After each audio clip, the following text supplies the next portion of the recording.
Old Man Gravy. You went like this. I, I had to do the Michael Cole selfie mode where you look like you're trying to solve algebra while looking at the camera.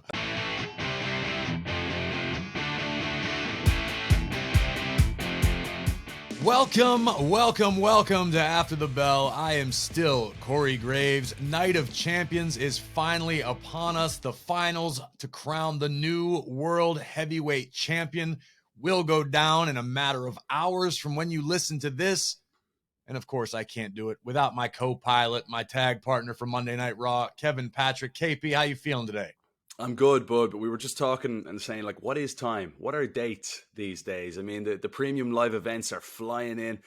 We had an epic show in Puerto Rico. Now we go to Jeddah, Saudi Arabia, and then on to London. We're in the midst of a wild time, buddy. No doubt about it. The machine does not slow down. It just moves on to the next. But before we kick things off and we dive into all things Night of Champions, I just wanted to bring attention to some news that broke last week. With our recording schedules, we weren't able to speak to it as it happened. The sports entertainment industry lost a giant in superstar Billy Graham. And when you talk about somebody leaving a footprint, an indelible mark on any industry, particularly ours, you have to talk about Superstar. We call our WWE superstars, our wrestlers superstars, as a bit of a nod to what Billy Graham brought to the game. He truly revolutionized the business and really took a major leap into evolving it into what we now know as sports entertainment. Superstar Billy Graham, truly a larger than life character. And you could sit here for an hour and name legends who have thanked Billy Graham or credited Billy Graham for their own careers and things that they have borrowed or outright stolen. And I'm talking Dusty Rhodes, Ric Flair, Hulk Hogan, a legitimate who's who of this business, all tip their cap to the superstar Billy Graham. He will be, remembered forever. Obviously, Bruno Sammartino was my dad's hero, but only because he had to topple the mountain that was superstar Billy Graham. I mean, that whole era of fans of WWE or beyond know and hold Billy Graham in such reverence. I had the opportunity to meet him when he did a book signing a few years back in the Pittsburgh area. He was sweet as could be. I would have loved in his later years to sit down and actually pick his brain a little bit, knowing now what I do about this business and what his influence truly was. But he will be missed. So rest in power, superstar Billy Graham, one of the all-time greats who will never, ever, ever be forgotten. Beautifully said. But KP, the show must go on to the next Night of Champions. Again, as I mentioned a few seconds ago, if you're listening to this, as you should be, Friday as it drops in audio form, you will be among the most well-informed members of the WWE universe as we all enjoy what's going down. To be perfectly honest, as you are hearing this, Corey Graves physically is in Jeddah, Saudi Arabia, preparing to call this epic showdown, a duel in the desert. The landscape has been shifting greatly, KP, over the past several months. Lots of changes, the draft, and of course, the new World Heavyweight Championship. Monday Night Raw may look very different in the wake of this, but WWE as a whole, and let's just run down through the card. There's a lot to get to. I don't know if we're going to get to every single match, but just what's at top of mind right now. I think the most surprising matchup on the Night of Champions premium live event card has to be the Tribal Chief, the undisputed Universal Champion Roman Reigns, and the Enforcer Solo challenging for the undisputed Tag Team Champions, Sami Zayn, Kevin Owens. This seemed like an opportunity that should have been given to the Usos. It seemed as though the Usos were expecting it. And Roman, in his never-ending effort to establish dominance over all aspects of the WWE universe, flipped the script. How do you see this one playing out, KP? Dude, there's so much to unpack here. There really is. From Roman Reigns basically shunning the Usos, talking about Afa and Sika as the greatest tag team of all time, he's actually put more pressure on himself here. And I wonder, has Roman really thought that through? You know, obviously he's going up with Solo Sikoa, the street champ. You expect that they're favorites, right? Which is a wild thing to say against the actual champions, the undisputed champions, Sami Zayn and KO. But it's Roman Reigns we're talking about and Solo Sikoa. So they've got to be favorites going in. And after the way they shunned the Usos, the pressure is mounting on Roman Reigns. The other angle in this match for me is the fans. Do the fans want Roman Reigns to become a tag team champion with Solo Sikoa? I don't think so. I'm sure if you polled WWE fans all across the world, they'd be like, hell no. Reason number one, we love what KO and Sami are doing. And reason number two is Roman Reigns going to be defending that championship. Is he going to be back around WWE enough to really make that impact that we want with these tag team championships? So much to unpack here, man. Where's your head at? I understand that perspective that people are nervous about the prospect of Roman holding the tag team championships. Obviously, that's one of the reasons we ended up with the new world heavyweight champion we're about to crown. Seth Rollins spoke to it as much. Rollins wants to be a guy who's here every week, constantly defending the championship. Roman has taken on a role more similar to that of a bygone era. Hulk Hogan, superstar Billy Graham, Bruno Sammartino. Sammartino was champion for years and years and years, a record that will likely never be broken. But it was because when the world champion came to town, it was a big deal. It was an attraction situation. I remember talking to my dad, he still recollects vividly, about going to the Pittsburgh Civic Arena. And he would go, I believe every month, every 6 weeks, something like that, when WWE would come to town. And you had a lot of your stars, but Bruno only came around once in a while. Bruno was must see. You didn't miss the opportunity to see Bruno Sammartino compete because you didn't know when you were going to get another chance, if you were going to get another chance. And Roman, with this record-breaking reign, or in the 1,000-day territory, Roman is already establishing himself as that attraction. He has been. So I understand fans' perspective. But how cool is it, the idea that one guy can just hoard all the gold because he's that good? Right? This is Roman, who took the opportunity away from the Usos, who many believe, myself included, are the greatest tag team of all time. And Roman said, no, you might have thought you were, but I'm going to do what you can't do. So I'm going to say this, KP, no matter how it shakes out, and I don't necessarily, I'm not selling Sami and Kevin down the river, because we've seen both Sami and Kevin individually take Roman to the absolute limit. So maybe this is a magic situation. Maybe the stars have aligned where both Sami and Kevin will get that catharsis of finally pinning the tribal chief, which would be a feel-good moment for everybody. Conversely, I believe that if Roman Reigns and Solo capture the undisputed tag team championships tomorrow at Night of Champions, it is the final nail in the coffin of the bloodline. Why? And because where else do the Usos go? Yeah.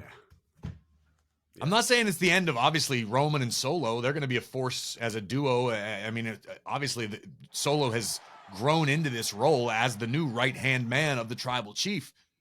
Solo has Roman's trust. They might be the most formidable duo in Anoa'i family lineage. You know, Roman mentioned Afa and Sika. How can you say anybody's better than them? And then here come Jimmy and Jay, and you go, all right, they're different. Maybe they are better. Oh, Roman and Solo. Who's going to beat the duo of those two? And you always say they're as deep as they are dangerous. Right. Well, that's true. They're going to have to wait for another cousin to grow up or, finish wrestling school before someone finally knocks off the tribal chief. But I think that if that happens, it's going to force the split of the bloodline. It's going to drive the wedge so deep, because why did Jimmy and Jey Uso wake up in the morning?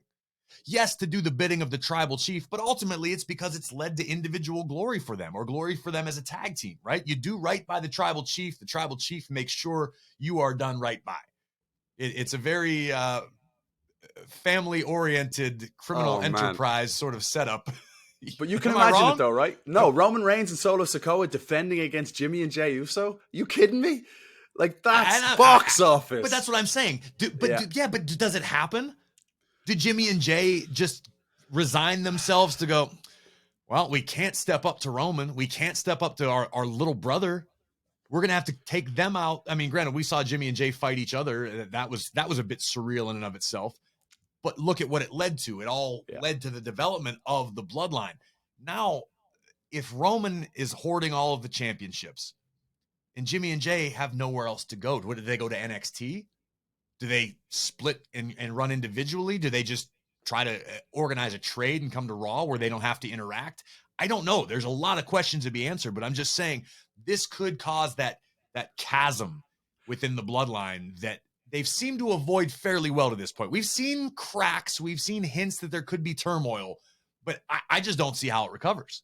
Yeah, no, and a couple of weeks ago on SmackDown, when Jey Uso said, "We apologize," there was something disingenuous about it. There was something about the way he did it that made me think, well, hang on a second. He's going to pick his moment a little bit better than this alongside Jimmy. So, but let's see how it plays out. That's one of the matches that I feel is by far and away the most unpredictable. The way Monday Night Raw ended with just over a week ago with Sami and KO and the walls closing in on that tag team duo as Gunther and Imperium stood there and Paul Heyman doing his nefarious negotiations with the Judgment Day again. That's the sort of thing that we can expect to see because the tag team division is stacked. You took the words right out of my mouth. If nothing else, it gave us reason to be excited about the future of a tag team division. It appears obviously as though the undisputed champions will float between Raw and SmackDown, but man, you've got the Judgment Day, you've got Imperium in the mix, you've got Indus Sher, who we'll be hearing from Jinder Mahal in a matter of moments. Want to talk to him about that. The tag team division looks very healthy as it's been in a while. So you almost don't want to see the titles sort of evaporate even temporarily because the Tribal Chief and Solo are holding on to them. Or is that what it takes to see Roman more frequently? Exactly. You can't leave Solo out on his own as a tag team champion. Do we see more Roman if they capture the titles tomorrow night? I don't know. I hope so. It could, I mean, it could go either way. If that's the case and they win, give me more Roman Reigns. Every single WWE fan wants more Roman Reigns because he's that good and that box office. But Paul Heyman said it himself not so long ago on SmackDown. He said, Roman Reigns, he doesn't compete on SmackDown. You're going to see him at the highest level, right? So you're left wanting more with the Tribal Chief. I couldn't agree more. But I will, however, draw a comparison to somebody else who luckily I have been able to see a little more of, and I am enjoying greatly, that being the Intercontinental Champion, Gunther, who will defend his title against Mustafa Ali at Night of Champions. KP, listen, you know I'm a big fan of Mustafa Ali as a human being, as a competitor. I can't remember being as big of a fan of anybody to step in a ring as I am Gunther these days. Is there any chance? Does Mustafa Ali have the proverbial snowball's chance against the ring general? Of course he does. Listen, what chance would you have given Mustafa Ali when we looked at the field of competitors in that battle royal with Gunther watching on? I didn't pick Ali. I don't know if Ali was in my top 5 or 6. When you've got a guy like Bronson Reed, when you've got Riddle and the momentum that he's had of late on Monday Night Raw, there's something special about Ali right now that's making me believe. It's making me buy in. It's making me want to be along for the ride with this positive nature that he's got going on. And I don't know how genuine that is. Sometimes I doubt it. Sometimes I wonder, is he being a little bit of a bollocks, as we'd say over in Ireland, and just winding people up? But I don't know, man. I think he's so rapid. He's so quick. Gunther's total opposite type of wrestler to Mustafa Ali. So something maybe spectacular for Mustafa Ali in front of a crowd that will have his back in Jeddah, Saudi Arabia. I'm giving him a little bit of a chance here, but I don't know if you are. I admire that Irish optimism, KP. I admire it. I'm sure Ali does as well. Again, I'm saying this with as much respect as I possibly can while saying, you got no chance, dude. Gunther. I mean, have we seen what the ring general is capable of? Yes, we have. And yes, we love to watch it. And hey, who knows? Maybe Ali will shock the world. It's happened before. And stranger things have happened in this industry, in this business. So we'll have to see how that plays out. And KP, we made it official on Monday Night Raw with the contract signing. Trish Stratus one-on-one with the man Becky Lynch. There are no championships on the line in this particular matchup. Just a lot of pride. This thing has gotten very deeply personal over the past several weeks. Do you see this playing out one way or another? Yeah, I do. I think Becky's going to smash Trish because you don't go insulting Becky you're a Lynch's homer. daughter. Stop pandering to your people. Yes, I am. Go on, Ireland. I'm serious. You don't do what Trish Stratus did, and that's go after the 2-year-old. Like, of all things you could do in the week of Mother's Day, Trish, and I get it. Thank you, Trish. You're a mother too. But my God, you don't anger the man like that. And Becky Lynch looked physically great when she stepped in the ring and she smashed Trish. The contract signing now, it's official. I don't know, man. I just have a funny feeling that Becky Lynch has a statement to make in Jeddah. Well, history has taught us you can never, ever bet against Becky Lynch. I mean, this is the man we're talking about, the woman who won the main event of WrestleMania. I mean, Lynch knows how to get it done in big fight scenarios, but Trish is a Hall of Famer. And what I've noticed about Trish is her ability. I'm loving this version of Trish Stratus we're seeing right now. Yeah. Talk about a career renaissance. It seemed as though she was going to come back for a cup of coffee, as superstars often do, and it's a feel-good nostalgia moment, and it's okay, on to the next. Trish seems like she's digging her heels in. I mean, Trish told us on this very podcast that she's got a lot of unfinished business. She thinks she has what it takes to have another run in her. And it might have seemed like a wild claim a few weeks back, but watching Trish's command of the WWE universe when she stands in the ring so confidently, and the fact that she is brazen enough to say these deeply insulting things to Becky Lynch really paints Trish to me in a new light. She was a rule breaker in the past, but then she just became so wildly popular. People were just excited to see her. That sort of luster seems to have worn off a little bit. It's no longer the welcome back. It's people are looking at Trish as a legitimate WWE superstar again, who obviously is in the physical condition she needs to be to have this success. But she's really doing some of her best work, in my opinion. Gravy, let me ask you, what's more challenging, the physical aspect of being back in after being a decade or so away, or the commanding of the WWE universe as Trish has done so successfully? I couldn't tell you with any degree of honesty or certainty. I mean, we've seen superstars have long layoffs and come back and be a shell of themselves, but that's not the case with Trish. Yeah. Even back at WrestleMania, we saw that Trish has what it takes to still go physically inside the ring and at least hang with Becky Lynch. I mean, Becky may come out House of Fire in Jeddah and just make short, quick, painful work of the Hall of Famer, but something about what Trish is doing right now. And I don't know any further than anybody on this podcast or in the production crew. I don't know what the plan is. I don't know where this goes after Night of Champions, but I happen to think there's a place for Trish Stratus in this era to really help grow the women's division on Monday Night Raw. I mean, we drafted her. We spent a draft pick on Trish Stratus. You don't spend a draft pick for a once in a blue moon superstar, save a Roman Reigns type. But Trish has been drafted to Monday Night Raw. She's on the roster as a member of the women's division. I don't know that Trish doesn't shock everybody and beat Becky Lynch at Night of Champions. See, you're biased now. I'm not. You're biased. I'm not. You're like Trish's secretary, tweeting for her and everything at ringside. Hey, when a Hall of Famer, particularly Trish Stratus, commands you to do anything, KP, I would have dropped my phone. Okay? I would have been so nervous. I would have been like this. Oh, Trish, of course. I'll do anything for you, babe. Yeah, exactly. See, and I held it together because I'm a professional, KP. In the heat of the moment, when most common men would have crumbled under the pressure and the gaze, the enchanting gaze of Trish Stratus as she commands them to do anything. There are people that literally dream about this stuff, KP. Of course. And old CG in the heat of the moment, like a master Instagram husband. I've got practice. I obviously not Trish's husband, but it was classic, man. I'll say it again. Old man Gravy, you went like this. I had to do the Michael Cole selfie mode where you look like you're trying to solve algebra while looking at the camera. Oh man. But I think it's going to be fun. And I think this one low key has a chance to steal the show and have a lot of people buzzing in the wake of Night of Champions. Because think about who we're talking about here, right? And everything that Trish represents, the legacy involved for Trish Stratus here, Becky Lynch and her legacy too. These two, they're going to burn the house down, man. They're going to have a brilliant match, and we're all going to be captivated by what we're going to see. I've been so impressed. Look, I'm half saying it in jest about Becky Lynch going out to smash her. Trish Stratus has been so impressive since returning. To see her presence even backstage, to see people approach Trish Stratus and ask for advice, and just the way she carries herself and the confidence and charisma that she has as well. It's been really cool to see, man. I agree, and I for one am not tired of seeing it. I think we could use a little more of it in the future, regardless of how things shake out.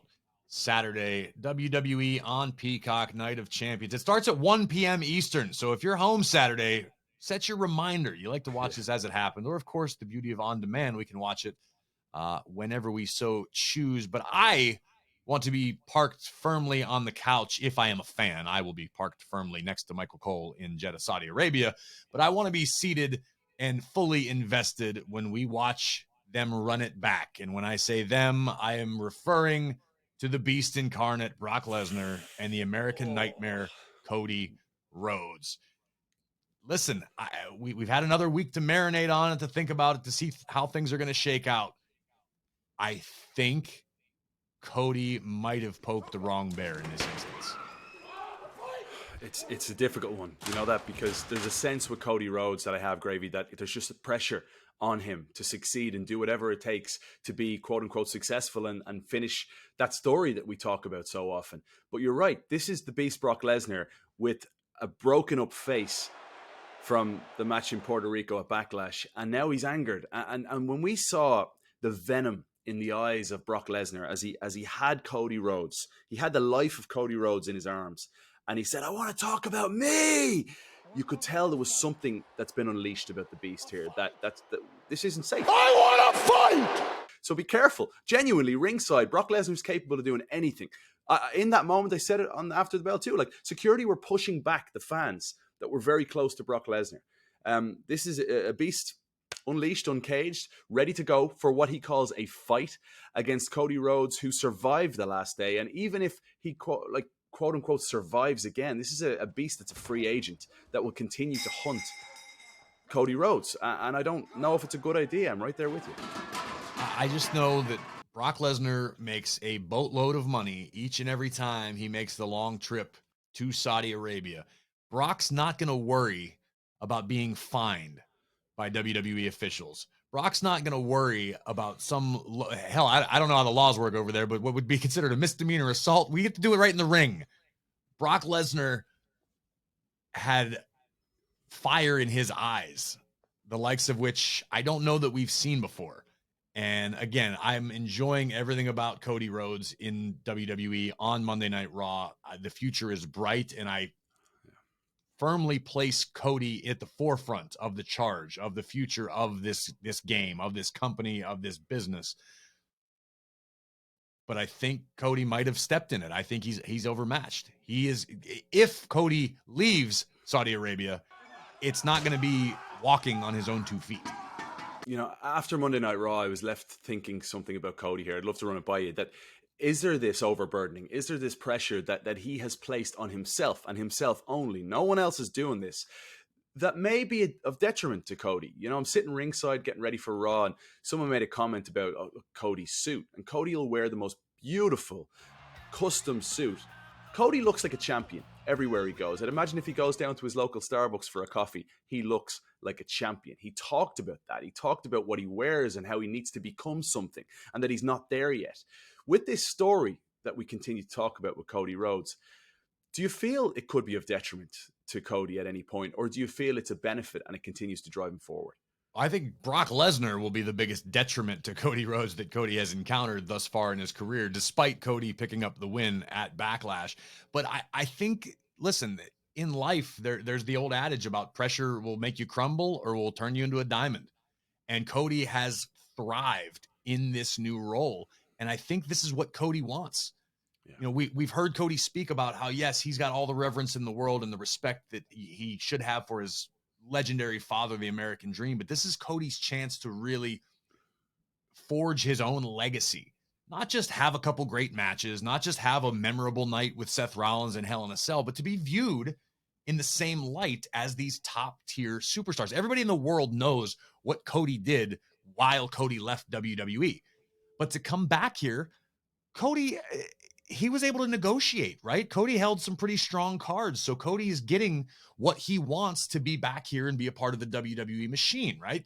Cody Rhodes is a bus guy these days. I'm sure his bank account looks very healthy, but that's all adding to the pressure that Cody wants on his shoulders, because Cody is in the process of becoming and being viewed by the WWE universe as the diamond.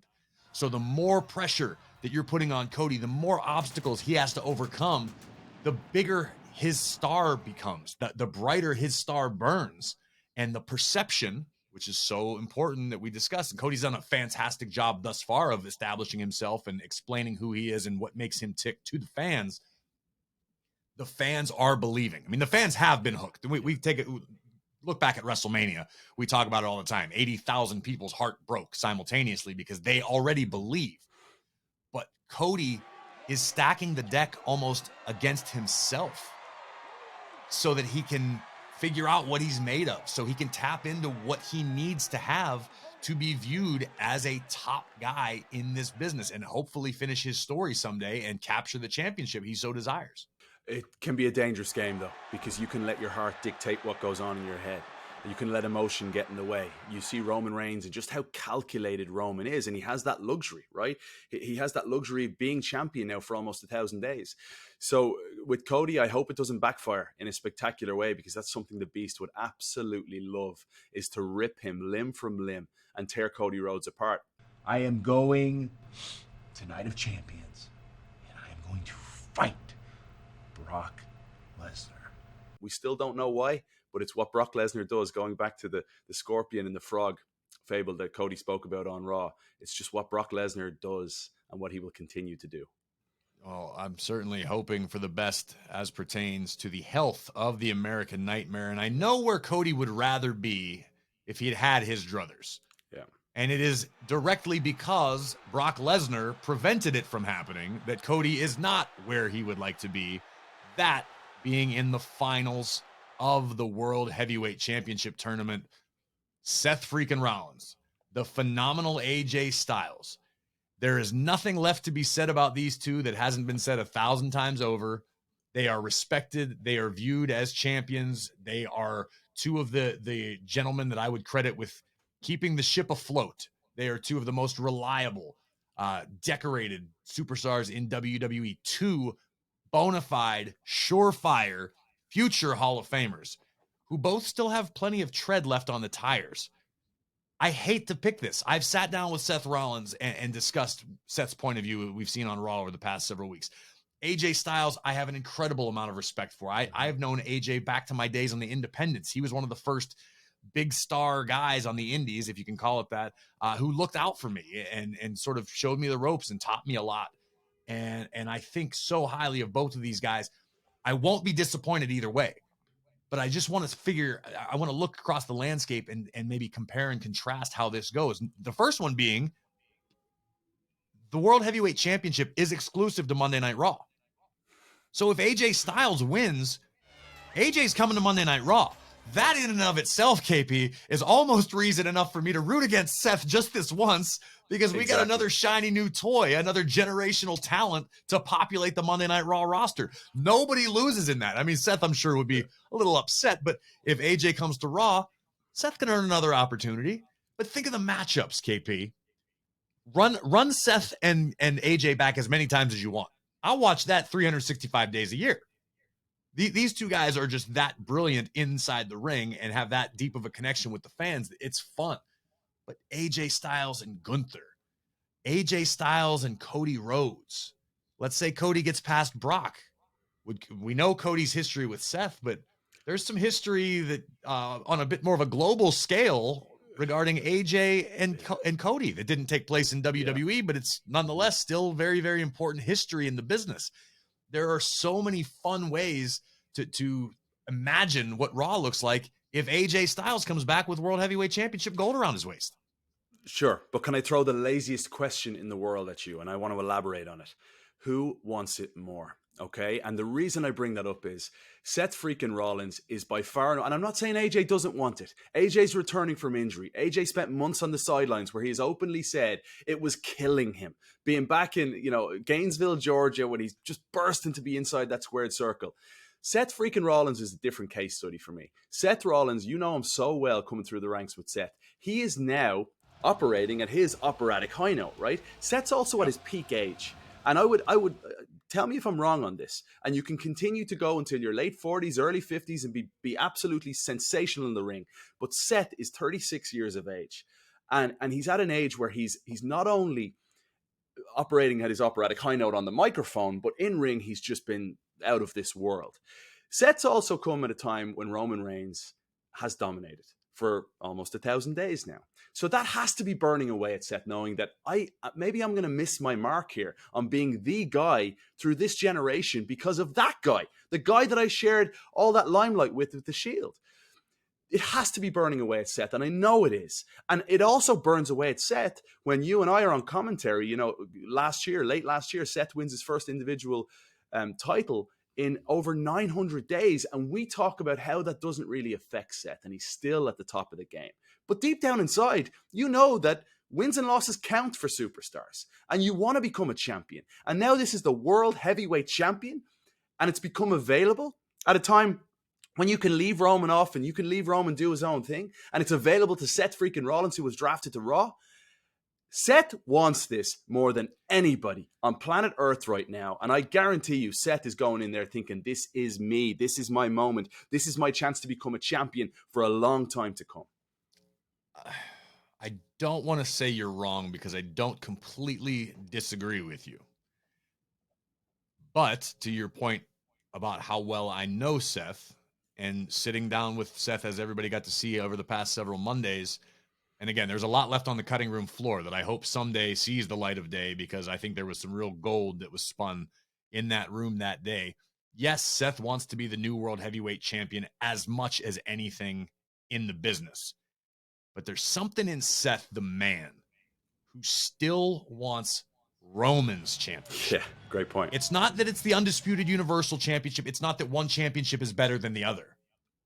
It's that Roman has something that Seth wants that Seth has not been able to capture.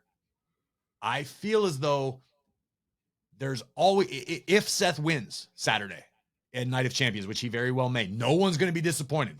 We're going to have the World Heavyweight Championship on Monday Night Raw. Seth Rollins is going to be on Raw regardless. You know he would love to be the dude, and he is the dude, in my opinion, who has shoulders broad enough to carry and elevate that championship to the heights that it's perceived, as we spoke about several weeks back, on the same level as Roman's championship. I believe AJ Styles is just as capable of doing that very thing. And I believe that AJ, in his later years in this business, still wants to, he's still got tread left on the tires. AJ knows, yeah, maybe my window's closing. Maybe I'm not going to be a top guy for another 10 years, but I'm going to make the hell out of these last few years. AJ would love to pad his resume. We already talked. He's definitely a future Hall of Famer. AJ would love to pad his resume with being the new World Heavyweight Champion. And AJ could elevate and make everybody work and produce classic matches. They are, from a skill set to me, 1 and 1A. Yeah. Seth Rollins and AJ Styles. Nobody in the WWE universe loses, no matter who wins at Night of Champions. I just wonder if, for as focused and stellar as Rollins has been over the last year, if Seth's ultimate focus isn't skewed just a little bit too far in the direction of the tribal chief. That, if anything, will be Seth Rollins' downfall, because AJ Styles, the consummate pro, the veteran, will wait for Rollins to make one tiny mistake, and Styles will capitalize, and AJ will be the World Heavyweight Champion on Monday Night Raw. Do you think he brings the OC with him? I don't know how that works. What are the draft rules? This is why you're the best at what you do. Seriously, what you've just said, you've totally and utterly convinced me across to your side of the conversation, which I get. I just, there's a part of me that, you know, when you hear Burn It Down and Seth Rollins and everything that comes with that, the one thing that's missing is a really long run as the guy, right now at his peak. And I kind of want that for Seth, you know, because I feel he deserves it. I feel like he's had everybody eaten out of his palm for so long. And he's entertained, and he's given us so many thrilling moments that Seth Rollins, for me, is the guy. We both had him as our number one draft pick when we did our mock draft here on ATB. You know, that's how important he is for you and I know he is for the WWE Universe. Well, however it shakes out at Night of Champions, to borrow a quote from the Spider-Man comics, with great power comes great responsibility, and there will no doubt be a great deal of responsibility for whomever captures the new World Heavyweight Championship. And here to shed a little more light on what it means to be a top-level champion in WWE, and perhaps a little behind the curtain information on one of the most dominant tag teams we've seen in WWE in recent history into Sheer. Please welcome Jinder Mahal. Jinder, first things first, we appreciate your time. Thanks for hanging out with us here on ATB. Kevin and I were just discussing about how we are ready to crown a new World Heavyweight Champion at Night of Champions in Jeddah, Saudi Arabia. And as a man who is a former WWE champion, I figure you'd be pretty well equipped to speak to the responsibility that comes with being a top champion in WWE. Yeah, definitely. So actually what you see on Monday Night Raw or on SmackDown is the tip of the iceberg. So much goes into being a champion. There's media, there's appearances, not just that, you're constantly promoting. And you're constantly representing the brand that is WWE. You are the face of WWE as a champion. And not only that, the pressure that you put on yourself to constantly perform, you constantly have to main events, PLEs, Monday Night Raw, SmackDown, just that pressure alone. It's it's not easy, that's for sure. So a lot goes into being a champion. A lot of people don't realize that being a champion is a huge, huge responsibility. Heavy is the head that wears the crown. Crown, exactly. But I have to ask you about the positive sides too, as well. Jinder, you're a guy who worked your way up through this industry, ultimately captured the World Heavyweight Championship from Randy freaking Orton, by the way. That's a nice little feather in your cap. Talk about some of the benefits of being WWE champion this day and age. Yeah, the benefits are huge. For myself personally, 10 months before I became WWE champion, I was an independent wrestler. I had got released from WWE in 2014. I wasn't even with WWE. I had came back during the brand split. They had reintroduced the separate rosters for Raw and SmackDown. And actually, I had just come back just to kind of fill a roster space. I was ready for television. There were a guy that I could throw on and make the other guys look good. But just knowing what I had gone through with being released and having all those regrets, and knowing that if I ever had another opportunity, I was going to knock it out of the ballpark. I was going to give it my all. I wasn't going to compromise with myself, with my training, with my discipline, with my self-belief. So I just gave it my all and became WWE champion 10 months later. I don't think that's ever happened before, where someone was released and came back, and within that short of a time span, completely changed, reinvented myself, just the confidence, the swagger, everything, the Singh Bros, the entire package, the presentation. Yeah, I really transformed myself into a champion. And that's what you have to do. You have to become the champion before you become the champion. I like that. That makes a lot of sense. So elaborate a little bit more on that. I mean, you talked briefly about getting yourself into amazing physical shape and reinventing yourself. You like everybody in WWE, occupy the same locker room as a lot of guys and girls who will never sniff the top of the mountain. What was it that you did internally or consciously to separate yourself from the pack, to allow you to break through to that next level? Yeah, a lot of it was just working on the mental aspects of the game. I never had done this before, where I read like motivation books or listened to podcasts and just on YouTube. Like when I trained, I would have like CT Fletcher. I'm not sure if you guys are familiar with it. I would have CT Fletcher in my headphones, and I'd just be, just lightweight. Yeah, lightweight. Yeah, command you to grow. And I just really worked on my mental space, and I think that's kind of it's not mentioned enough. A lot of people think like, oh, WWE, I'm just gonna work really hard, and when things aren't going your way, unless you really work on like your mental headspace, you're gonna get down, and when you're down, you become unmotivated. But I just learned that like no one stays down forever, and you work hard and you believe in yourself. That's the main thing. If you believe in yourself, anything is possible. And really, unless you believe in yourself, you see yourself as a champion, you're not going to become a champion in WWE. People can see right through it. You won't have that confidence. That's the major part of the game. I think that's neglected is the mental training. start Keep it building going, that Jinder. mental. I'm ready to run through a wall right now. You got Me me all too, fired Grady. up. We don't talk about this enough, and I'm not sure that No, many we don't. superstars have this same mentality when it comes to that. You mentioned becoming a champion Yeah. before you're actually champion. I mean, in life though, until you don't know what it's like getting on a plane before you get on a plane, or getting with a girl, anything in life until you experience it. You don't I know what promise, it's KP, like. it's awesome. It's awesome. It's great. Is it? One day. Uh, That's the goal. One day. But you know what I mean? Like, so for you to try and prepare mentally to be a champion, sure, I get it. Like, you can listen to all the podcasts in the world, but then you're standing in the middle of that squared circle and the watching world representing 1.5 billion people in India. Like, yeah, talk about the yeah. magnitude of that and the pressure of that. Like, you can train all you want, Jinder, but then you're in that moment. You've got to deliver, right? Exactly. So along with the self-belief in yourself, working on your mental, your mental strength, that transitions into your work ethic. So like I'm training in the gym very, very hard. I'm dieting and everything. And I'm on live events every week. And every week I want to get better and better. I want to learn something new every single week. That's kind of where confidence comes from. It's not just believing in yourself. It's knowing that you've done all the steps kind of to get you there. I was at that time, I was firing on all cylinders, and it really showed when I came out, and I had like a lot of confidence and everything. That wasn't me like a year prior or 2 years prior, or when I'm in 3MB. That's a completely different person. It's even unfair to even compare the two. Uh, like I feel that was like that's not even me. I watch myself from that time, and I hear myself speak, and I see the lack of confidence, and just someone who's making excuses and just maybe just coasting by, just happy just to be on the roster and being a WWE superstar. But yeah, definitely. So yes, exactly. You got to do the work. It's not just the believing in yourself, where you can have all the motivation in the world, but unless you're putting in the effort, you won't get the results. I actually do tell a lot of guys in the back too, new superstars, guys that are coming up, are guys that kind of careers, they're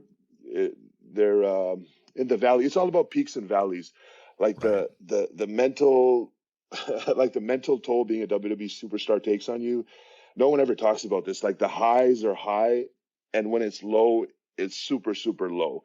Like it's a roller coaster of a ride. You feel so many emotions. One day you're the king of the world, and the next you're like, oh man, like you don't even want to show your face anymore. It's a crazy business, but we all love it. A moment always stands out to me. I was in Manchester the night that you lost the WWE Championship to AJ Styles.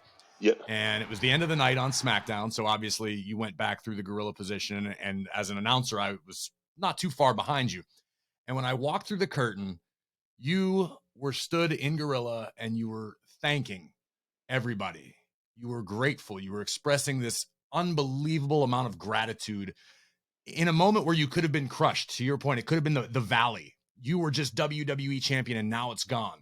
But in that moment, you were so openly grateful for the opportunity to live that life for even a short period of time. What did that mean to you when it all came to a close? When you look back in hindsight, what did that mean to you as a man and for your career? Yeah, having the privilege to carry the WWE Championship for the 6 months that I did changed the trajectory of my life forever. Maybe even change the lives of like a future generation, maybe even my kids, I would say, definitely. So just expressing gratitude.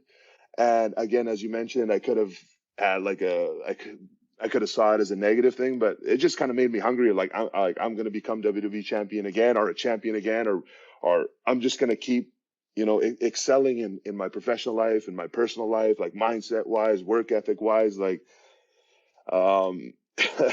and not only that, like earlier I had mentioned the stress and, all that pressure and everything. So, in a way, yeah, you get to breathe just a little bit. Like I get to enjoy some desserts tonight, even something like that. And no, just expressing gratitude because so very few of us get the opportunity to become WWE champion. We all have that dream. Like I'll tell you guys a story, and I've shared this before. In 1997, during the Calgary Stampede, I seen Bret Hart from like 100 meters away. In 1997, he was WWE champion at that time. 20 years later, I was WWE champion 2017. So like I see the championship from like far, far away, and I knew that somehow I need that champion. Like, I want to be a champion. Like, that moment inspired me. It motivated me. And it took 20 years later. So just having a lot of gratitude and just belief in myself that, I'm going to keep growing. And, this is just the beginning of many great things to come.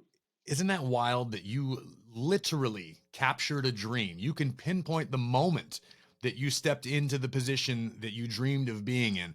And I think a lot of us lose that perspective, or at least from time to time within WWE. We are doing what our heroes did. We are them, but yet for some reason we still look back at it as like with that reverence of, oh, it used to be, it was always better then. It was always better back then. I remember growing up, and here you are in that position. I think it's very important for all of us, to your point earlier, to step back and sort of look at the grand scheme of things and realize, hey, yeah, we're on the TV shows that made us want to do this to begin with. We've done that. There's a level of success just by walking in the door. Exactly. And I actually shared this analogy with someone in NXT when I was there a few months ago.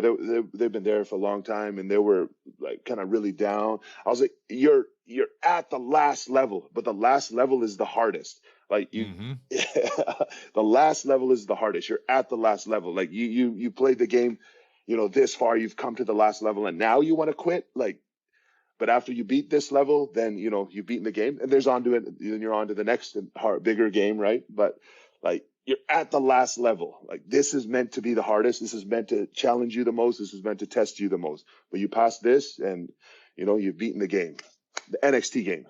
Right. You just begin a whole new game after that one. Exactly. But so we mentioned your past with AJ Styles. It was in NXT where you were in the finals to crown the first ever NXT champion, where you came up short. You were defeated by Seth freaking Rollins.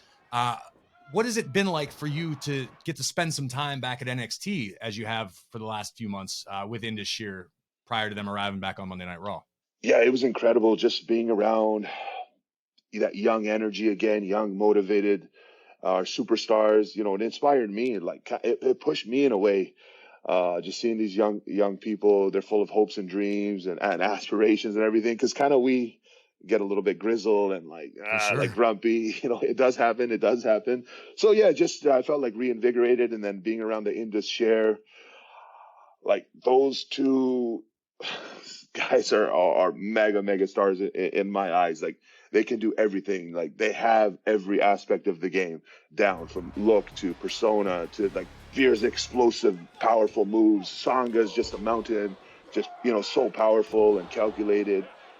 Like, those two are incredible, and it excites me just standing ringside and watching those guys, or tag teaming with them when the time comes, or having those guys, having my back when it's my turn in the ring. So yeah, it was incredible, and I got to, I learned a lot. I worked with like Terry Taylor and Shawn Michaels and all the great coaches. It's impossible not to walk into that performance center and not at least absorb something via osmosis with all the minds that you're surrounded by. Exactly. So I was learning. Yeah, but you say that, Graves, but you're a former WWE champion, Jinder. You're a former WWE champion, and you have to show humility in you're in NXT, yet you're still here telling us that you learned so much. Yeah, I have no ego, and I think maybe that's part of the reason why I've been semi-successful in some people's eyes. Or, I've reached a certain level of success. I think because of that, like I try not to have an ego. We all have egos, and having an ego is not necessarily a bad thing. You need a certain level of ego. Especially in this business, you need a little bit. You need a little bit, but there's a fine line between too much ego and just enough to where you're confident in your abilities and in yourself, and you can position yourself in a way that's beneficial, not to yourself, but now I have the Indus Sher, so I know that we're gonna dominate Monday Night Raw. The way you've been talking about Veer and Sanga, right? It brings me back to conversations I've had with Veer and his mentality and the way he's working on himself all the time as well. How much have they been leaning on you as a former WWE champ and all the experience that you have to take them to the next level? They've done a lot of work themselves also, like working on their presentation, right? Their physiques. They've been at the Performance Center for a few years, like working very, very hard. And I'm kind of glad they weren't rushed. Like, we saw some early glimpses of Veer, but the package of Indus Sher, like I'm glad it wasn't rushed. Like, it's where it is right now. is perfect. Like we're ready for the main stage, and I think I compliment them very well. And yes, they can lean on me questions, or when it comes time to even for promos or something, anything, just blocking, like the position we're going to stand at in the ring, everything, like all these small things that they that these small things make a big difference. And just navigating the backstage, because as you guys know, whatever happens backstage is often is a reflection of what you see on TV. So just Sure. navigating the backstage, and just showing them like the ropes backstage, and how to treat people, and they're awesome. But just it's a little bit easier when you have someone to help navigate you.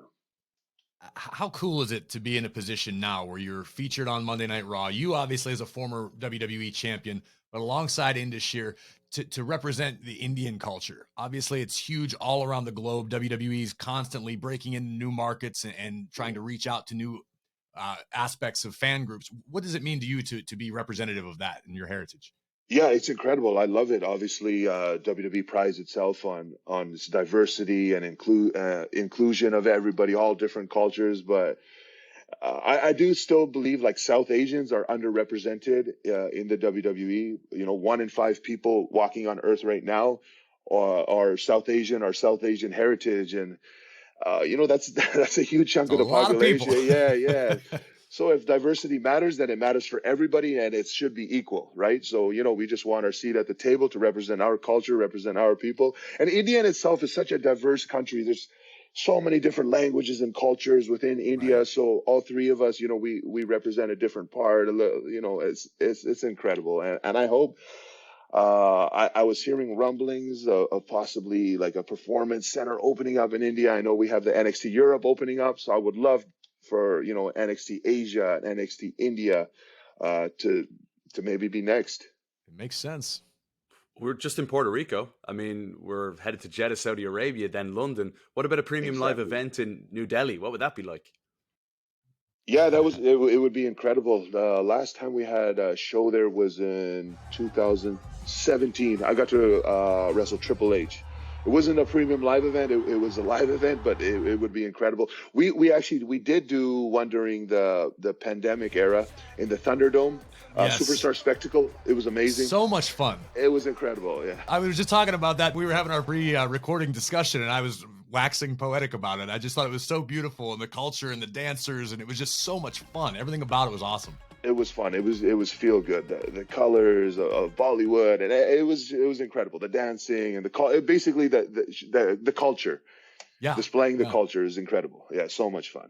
Definitely hope to do it again soon. Jinder, I had a chance to chat with you Talk to me a before little bit Monday more. Night Raw briefly. Oh, sorry, Gravy. Just real quickly on Indus Sher and what it represents. You told me that Indus refers to one of the earliest civilizations on the planet, which you say now reflects modern India. What do you mean by that? Yeah, it's an ancient civilization, as you mentioned, one of the earliest civilizations ever in the Indus Valley. That's where the word India comes from Indus. Okay. It's just an ancient civilization of just warriors, and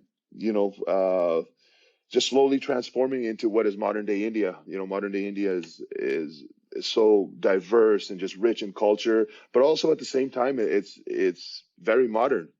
Right. Yeah, it's an incredible place. So just bringing the name Indus, Sher means lion, so lions of Indus. And Indus itself, India itself, represents many different cultures, many different people, different religions, and it's an incredible honor. It's a lot more than just a cool nickname. Yes. Very, very interesting. Talk to us a little bit about Sangha and Veer as people. I know Veer fairly well because of his run on Monday Night Raw. Yeah. Sangha I know of, but I'm still learning about. Both of these guys have some pretty intense backgrounds in their native lands. They do. And Veer, the first ever Indian to be drafted in the MLB, Pittsburgh Pirates. My Pittsburgh Right? Pirates. Yeah. So just an incredible athlete, world-class athlete. He was a javelin thrower before, That's right. prior to MLB at national level javelin thrower. Sangha is a kickboxing champion and an actor. So yeah, So he he's like the is, Jean-Claude Van Damme of India. even better. Yeah, yeah. Except 6'8", 320 Yeah, pounds. right. Yeah, yeah, yeah. I'm gonna have So to yeah, keep that in my back pocket. Good incredible. frame of reference. Yeah, incredible athlete. Both very humble human beings. Just they want to do it all. Like they're super motivated. They have that mindset already, and uh, that's a huge advantage in itself. They want to make a name for themselves and represent their countries and their cultures and their families and the WWE universe in India. So let me ask you this, Jinder. At this stage in your career / life, you're a bit older, you've got a little more experience, you're also growing into and embracing a new role. What does Jinder Mahal want? What do the next year, 2, 3 look like for Jinder? There's one championship that has evaded me my whole career, and that is the Intercontinental Championship. So Gunther, Monday Night Raw, has his two running mates, the Imperium, the Maharaja, right? Yeah, in this chair. So yeah, definitely. And you know what? Since I've if not if when I become Intercontinental Championship, the only championship that is left before I become a Grand Slam champion would be the Tag Team Championship. So maybe we can get a little Freebird rules going. And I like it. yeah, I'm here for it. Absolutely. yeah, And weirdly enough, this is incredibly bizarre. This is not related to anything aside from the fact that just now at 11:26 a.m. I received a text, the first text in I don't know how long, yeah. from Sunil Singh. Oh, okay. Asking me about hockey cards. There you go. Shout out to the Singh Bros. Yeah. So shout out to the Singhs. Yeah. I know they still keep in touch and they're listening, so I hope they're doing really well. How random is that? I Yeah, haven't that's spoken to random. those guys in forever. They had no idea we were having this interview, and I just got that right now. Pretty wild. Hey, Jinder, Yeah, on that's Monday incredible. Night Raw, just over a week ago, you look so comfortable as the mentor, as the manager nearly for Indus Sher as you guys approached the squared circle. And you made your way over to the commentary desk. Indus Sher का show है Monday Night Raw. And I thought, man, if this is the direction you're going to go as well as in-ring, we see MVP do it. We see Paul Heyman do it to an incredible level, next level. But Jinder Mahal has that potential too. Is that something you're interested in? Yeah, definitely. Someday, when my in-ring career is over, definitely, I would love to, mentor future superstars in a way, and it would keep me active. I love being out there. I love being a part of WWE. I love traveling. I'm addicted to the lifestyle in a way. I love it. I love going to random gyms and all these different cities. I love being on the road. I love the overseas tours, being on the bus with everybody it's like family. The camaraderie we have with everybody in the back, from the crew guys to the superstars in the locker rooms, everybody, like even the catering department, I'm such good friends with. So no, it's incredible. I would love to be a manager of some sort, or maybe even I work backstage as a producer. I think I would really enjoy that, just helping out, even off camera. But I think I still have a long time left still in the ring. I can still perform at a high level. I stay in shape, but anytime the suit can come off, and the Maharaja is ready in shape and able at all times to still even challenge for the World Heavyweight Championship. The Maharaja is always ready. I was listening to your answer and I was going, this is a really, really long-winded, nice way of saying, no, I'm not done yet, Kevin. So we got there. Yeah. Very cool. Yeah, I'm not done. Yeah. Well, Jinder, where can the ATB fans find you on social media? Yeah, at Instagram at Jinder Mahal, Twitter at Jinder Mahal also. Yeah, just at Jinder Mahal, Twitter, Instagram. And we know you're a busy guy. You've been a busy guy even since I've met you, non-WWE world, in real life, so to speak. What are you up to these days when we're not watching you commanding Indus Sher? Just training, dieting, just becoming the best version of myself. Reading lots, podcasts, everything. Working on just knowledge. I just love learning about everything. I get in like weird wormholes and I got to learn everything about this one topic. So I'm always learning business, real estate, investments. Maharaja is into a He little does it bit all. into everything. He does it all, KP. Come on, Jinder. Jinder, Jinder, man, leave, we're We do a excited. little bit. We do a little leave bit. us leave us with one thing for the WWE universe that are listening in the morning. They've got a busy day ahead of them to go and attack their day and make the best out of it. Any advice for anyone listening here today? And I asked that question for me here because I'm about to go catch a flight and I got a busy day myself heading back to the kids. So come on, hit me with some motivation. Yeah, just my motivation. Actually, my advice for motivation is BS. Build habits. Yeah, get into habits, and your habits will carry you through the times that you're not motivated. That's my advice. And you know what's smart? You can start small. Like a lot of people, they see like, oh, I got to change, but it's like a big mountain in front of them. No, you attack it like step by step. You know, you don't got to jump right in. Just small daily changes become habits, and they compound. There's an excellent book. It's called The Compound Effect. Encourage everybody to check it out. There we go. The Compound Effect. Yeah.